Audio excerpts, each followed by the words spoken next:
si vravím, čo to my tým našim deťom, jaké rozprávky my púšťame, že čo to je, hej? Zober si Hans Christian Andersen. Tam sa museli dať traja dokopy, aby dali rozprávku, hej? A teraz, že čo, Snehová kráľovná, však dobre, máš nejakú minulosť s drogami, ale prečo to majú vedieť deti, hej? Takéto, hej, že dievčatko so zápalkami, čistá debka, normálne posledná sa im nezapálila, celé zlé, a to decko má ísť spať? Čo sa mu bude snívať? Chápeš? Čož nejaký horor si pozrie, to je oddych. A potom, dobre, Christiana nechajme tak, dobre, experimentál. Potom sú tie, pre malé deti, tie kreslené veci. Akože ja chápem, že to má byť farebné, hej? Ale prečo to robia ľudia, ktorí v 60 rokoch experimentovali s LSD, hej? A sa nevrátili z mentálneho výletu. Hoci čo, máchulka, volajme ju koník, hej? Najlepšie modrý. No a to je druhá vec.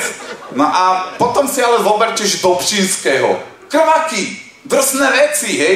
Akože zober si už len krásny romantický príbeh o typkovi, čo prejde 7 kopcov, 7 všetko ho prebrodí, všetko 7 minie a všetko 7 zežere a neviem čo, hej?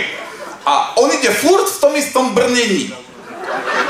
To musí byť úplne, že akože, ja neviem, neviem, kde je v Zuberci, ja už ho cítim, hej?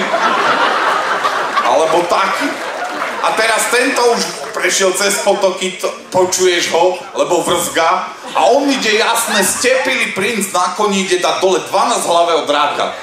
A má meč, ktorý je hrdzavý jak svinia, tupý taký jak on, hej? A on jedným šmahom odtne hlavu. Jasné, už si to skúšal niekedy? Len si zober Roxor, či tým dokážeš oddeliť hlavu niečomu. Kde sme? Jasné, šmahol, hlava padla. Však dobre, akože jasné, skúsme. A on tam zomrie, ten drak, všetko, on vchádza do jaskyne. A tam už 7 rokov žije princeznička a je krásna. Bez vody, bez hygieny, chápeš? Priesvitná jak gotička. A že...